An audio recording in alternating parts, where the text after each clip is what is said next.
चलें। आइए, पुनः आप सभी का नमस्कार। जैसे अनुवाद बनाने के लिए हमें किन किन बातों का मुख्य आवश्यकता पड़ेगी, उसको आप सावधानी से समझें। अगर इस वीडियो को आप सही से देख रहे हैं तो मुझे पूर्ण विश्वास है कि आप सभी को जानकारी आ जाएगी, कहीं से भी कोई दिक्कत नहीं होगी। एक अनुवाद बनाने के लिए हमें किन किन बातों की आवश्यकता पड़ेगी, इसको सावधानी से आप देखें। जैसे मैंने लिखा कि मैं घर जाता हूँ, यह एक वाक्य है। क्या है? यह एक वाक्य है। और इसको अनुवाद बनाने के लिए हमें कितने चीज़ों की आवश्यकता पड़ेगी, इसको ध्यान से समझें। सबसे पहले हमको काल पहचानना होगा, टेंस जिसको आप इंग्लिश में कहते हैं, हिंदी में काल कहते हैं और संस्कृत में लकार। जब तक आप लकार नहीं पहचानेंगे, किसी भी सूरत में किसी भी सूरत में आपको कहीं ना कहीं अनुवाद नहीं आएगा बनाने। तो सबसे पहले काल हमको पहचानना है। दूसरा कहता है कि यहाँ जो मैं खड़ा है, ये मैं है क्या, कौन सा पर्सन है कौन सा पर्सन है। तो इस पर्सन यानी कि इस पुरुष के बारे में चर्चा करेंगे। फिर भी पीले आ रहा है। इस पुरुष के बारे में चर्चा करेंगे कि ये कौन सा पुरुष है यहाँ पे, और कौन सा वचन है, इसके बारे में हमको जानकारी लेनी है। जब तक हम काल पुरुष नहीं पहचानेंगे, हम सूत्र कैसे लगाएंगे। और तीसरा कि मैं घर जाता हूँ, तो जाना एक क्रिया है, तो इस क्रिया में कौन सा सूत्र उसके अंत में लगेगा। ती लगेगा कि त लगेगा कि अंति लगेगा कि सी थ कि ता मन। ये तीसरा पॉइंट है। चौथा, मैं करता है घर कर्म है, तो कर्ता कर्म किस में आता है, तो कहीं ना कहीं ये आएगा आपको कारक शब्द रूप में। और शब्द रूप कारक जब हम जानेंगे तो शब्द रूप जानेंगे, विभक्ति पहचानना, और साथ ही साथ उसका हम नियम भी समझ सकते हैं। आगे अगर भारी अनुवाद बनाते हैं कि मैं सीतामढ़ी में श्रीमान अजनबी से ये संस्कृत में प्रश्न पूछूं या मैं उनसे पढ़ता हूं तो ऐसे वाक्य बनाने के लिए कहीं ना कहीं हमें प्रत्यय की आवश्यकता पड़ेगा। और उसमें भी उससे भी बड़ा अगर थोड़ा सा जैसे और तथा किंतु परंतु आगे पीछे है ना, क्वा कहाँ अत्र कुत्र इत्यादि का जब प्रयोग करेंगे यहाँ वहाँ, तो इसके लिए हमें अव्यय की आवश्यकता पड़ेगी। तो ये आपका 6 पॉइंट है। इस 6 पॉइंट के माध्यम से आप बड़ा से बड़ा अनुवाद बना सकते हैं। तो सबसे पहले हम काल की चर्चा कर लेते हैं। ऐड को जोड़ना है सर, विजय सर। ऐड पर प्लीज़ आप रहिए ना महाराज, आप रहिएगा नहीं, हम अनारी है, आप चले जाते फिर वही ना गलती हो जाता है। सो रहता, अगर हम अकेले ही करना रहता तब क्या करते। आइए तो काल की चर्चा कर ले। काल को हम लकार कहते हैं, संस्कृत में लकार, हिंदी में काल।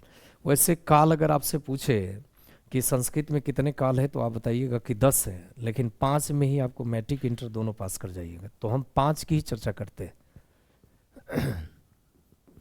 पहला लट,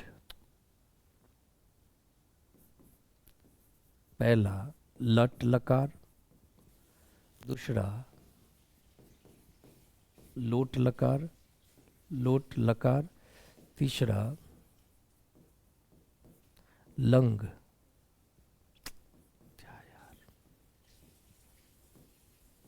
लंग लकार, लफुर लकार, चौथा विधिलिंग,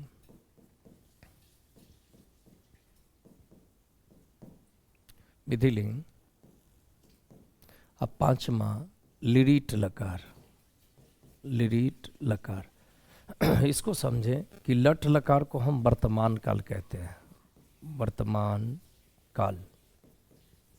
लोट लकार को कहते आज्ञा, आज्ञा अनुरोध।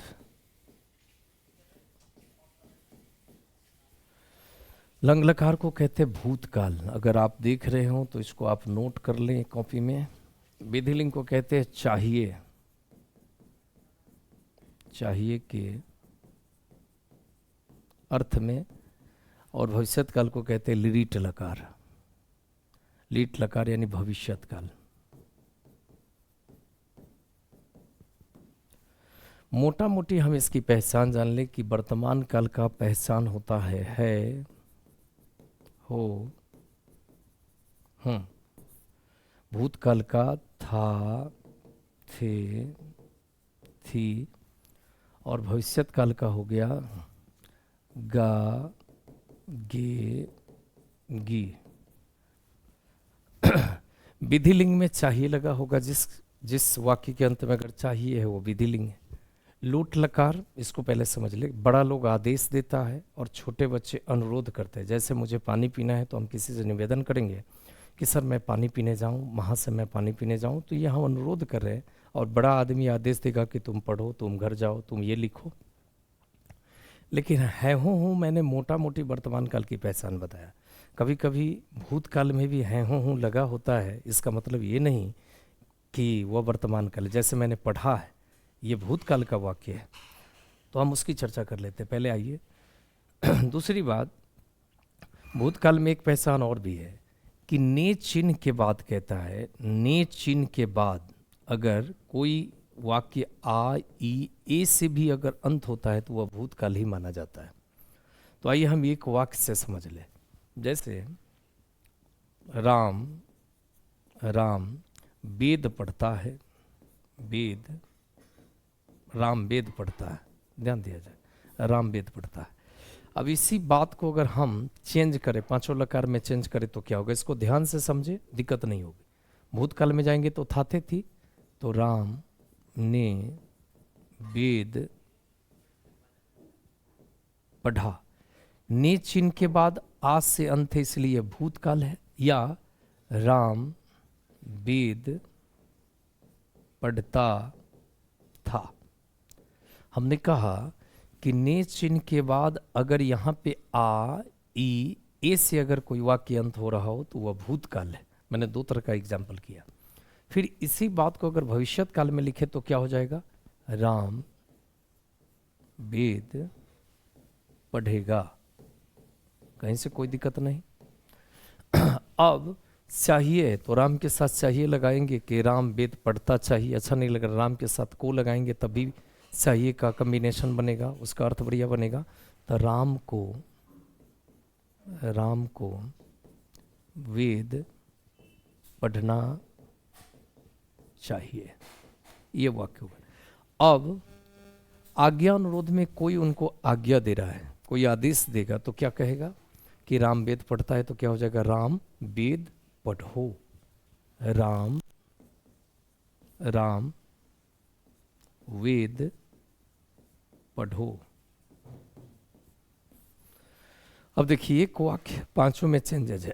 अगर हम इसको पहचान कर लेते हैं तो जाहिर सी बात है कि अगले कड़ी में आप जब पुरुष पहचानिएगा उसके जस्ट बाद आप अनुवाद बनाना सीख जाइएगा। ध्यान से समझा जाए। एक और दूसरा वाक्य लेते हैं, मैं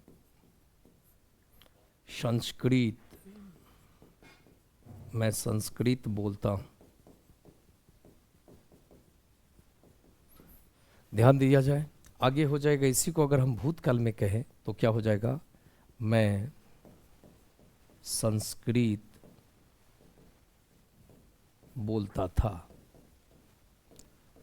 था, या थी भी होगा, कोई स्त्रीलिंग पात्रा होंगी तो थी। अगर ने चिन्ह का प्रयोग करें तो यह हो जाएगा कि मैंने संस्कृत बोला। आगे भविष्यत काल में करेंगे तो मैं संस्कृत बोलूंगा, या बोलूंगी भी हो सकता है, स्त्रीलिंग पात्रा है। अब विधिलिंग में अगर हम इसको चेंज करें तो क्या हो जाएगा कि मुझे, मैं को हम बना देंगे मुझे, तभी चाहिए के साथ अर्थ अच्छा निकलेगा। मैं को बना देंगे मुझे संस्कृत बोलना चाहिए। ऐसा नहीं कि मैं को संस्कृत बोलना चाहिए, मुझसे संस्कृत बोलना चाहिए, गलत अर्थ हो जाएगा। तो मैं को हम बना देंगे मुझे संस्कृत बोलना चाहिए। ये हो गया चौथा। अब हम किसी से निवेदन कैसे करेंगे कि मैं संस्कृत बोलता हूँ। अगर मैं क्लास में है, मुझे बोलने की इच्छा हो, गुरु जी है, तो हम क्या बोलेंगे कि मैं संस्कृत बोलूं। एकदम सिंपल है कि मैं संस्कृत बोलूं, वो भी प्यार से। ऐसा नहीं कि मैं संस्कृत बोलूं तो कहीं ना कहीं ये रंगदारी हो जाएगा, देशात्मक हो जाएगा। और आए दिन बच्चों में जो हिंदी वार्तालाप अच्छी नहीं है, उसका कारण है कि उसे लोट लकार की जानकारी नहीं। तो हम क्या बोलेंगे कि मैं बोलूं, मैं संस्कृत बोली, सॉरी, मैं संस्कृत, मैं संस्कृत बोलूं। ये हो गया आपका पहचान करने का तरीका। जैसे मैं ऐसे ही एक एग्जांपल दे दूं कि सोहन को घर जाना चाहिए, घर जाना, सोहन को घर जाना चाहिए। अब चाहिए लगा हुआ है तो आराम से आप पहचान लीजिएगा कि सर ये विधिलिंग है। अगर मैं इसी में कह दूं कि तुम दौड़ो, तुम दौड़ो, अगर हम ये कह दें कि तुम दौड़ो तो सीधा हो जाएगा कि तुम दौड़ो, तो क्या हो जाएगा, ये लोट लकार हो जाएगा, क्योंकि आदेश दिया जा रहा है। उसी प्रकार से हम 4-5 यहाँ पे वाक्य लिख रहे हैं, उसको आप कहीं ना कहीं तोड़िएगा, फिर अगले वीडियो में कहीं ना कहीं हम उसको मिलवा देंगे। जैसे उषा, उषा हंसती है, उषा हंसती है, हम लोग गीत गाते हैं, हम लोग खेलते हैं, चलिए हम लोग खेलते हैं, शिक्षक लिखते हैं, शिक्षक लिखते हैं। अगर हम इसी को चेंज करें कि उषा हंसती है तो क्या हो जाएगा, यहाँ पे कोई आदेश देगा तो हो जाएगा उषा हंसो, उषा हंसो। अगर इसी बात को भूतकाल में अगर किया जाए तो क्या हो जाएगा, उषा हंसती, हंसती थी। अगर इसी बात को अगर हम विधिलिंग में करें तो क्या हो जाएगा, उषा को, उषा को हंसना चाहिए। अगर हम इसी बात को भविष्यत काल में करें तो क्या हो जाएगा, उषा, उषा हंसेगी, उषा हंसेगी, उषा हंसेगी। उसी तरह से अगर हम कहें कि हम लोग खेलते हैं, हम लोग खेलते हैं, तो क्या हो जाएगा, हम लोग खेले, हम लोग खेलते थे, हम लोगों को खेलना चाहिए, हम लोग खेलेंगे। उसी प्रकार से कहते हैं कि शिक्षक लिखते हैं, क्या हो जाएगा, शिक्षक लिखो नहीं, शिक्षक लिखें। विनम्रता के साथ बात करें कि शिक्षक लिखें, शिक्षक लिखते थे, लिखता था नहीं, चूंकि आदरणीय, शिक्षक लिखते थे, शिक्षक को लिखना चाहिए, शिक्षक लिखेंगे। तो हम 4-5 और एग्जाम्पल यहाँ पर लिख देते हैं, जिसको आप स्वयं बनाइएगा या कॉपी में आप नोट कर रहे हो तो कर लीजिए और अपने से बनाइए, और फिर हम उसकी परिचर्चा पुनः करते हैं। वे लोग विद्यालय, वे लोग विद्यालय जाते हैं, जाते हैं। फिर अगर यहाँ लिखें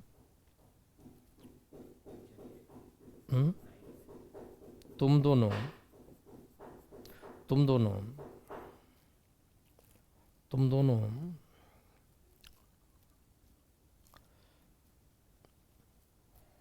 पत्र लिखते हो,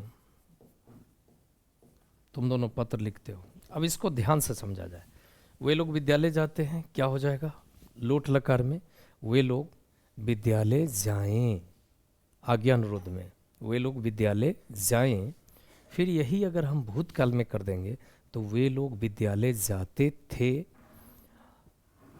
विधिलिंग में करेंगे तो वे लोगों को विद्यालय जाना चाहिए, और आगे बात करेंगे कि भविष्यत काल में कि वे लोग विद्यालय जाएंगे। तुम दोनों पत्र लिखते हो तो इसमें लोट लकार में क्या हो जाएगा कि तुम दोनों पत्र लिखो।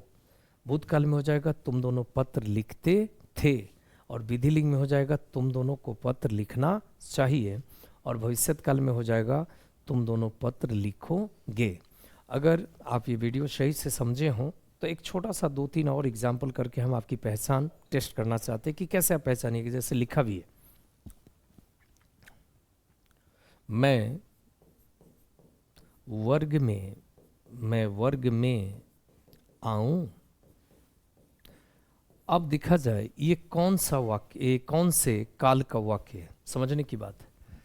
तो गागेगी है नहीं, भविष्यत्काल है नहीं, थाथे थी है नहीं, भूतकाल है नहीं, चाहिए लगा नहीं है, विधिलिंग है नहीं, है हूँ लगा है नहीं, बिल्कुल नहीं है।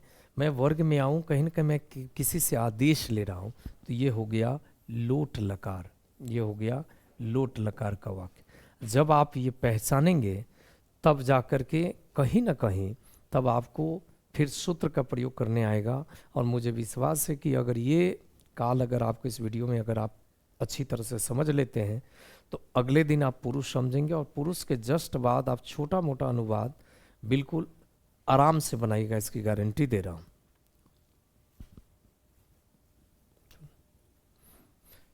इसको ध्येय पूर्वक देखना है, आपको पहचानना है। 2-4 अपने से एग्जाम्पल कोशिश कीजिएगा, आपके अंदर व्याकरण होगा, बहुत सारी बुक होंगे जिनके माध्यम से कीजिएगा कि जिस क्रिया के अंत में है हूँ सिंपल, तो वर्तमान काल, थाथे थे भूत, गागेगी भविष्यत काल, चाहिए लगा हुआ है विधिलिंग, और जो आदेश दे रहा तो कहीं ना कहीं वो विधिलिंग के लोट लकार के अंतर्गत आएगा, या कोई प्रार्थना निवेदन कर रहा हो तो वो आएगा कहीं ना कहीं ये लोट लकार के अंतर्गत आएगा। एक बात और कि ने चिन्ह के बाद अगर आ ई ए से अगर कोई वाक्य अंत हो रहा है तो भी भूतकाल माना जाता है।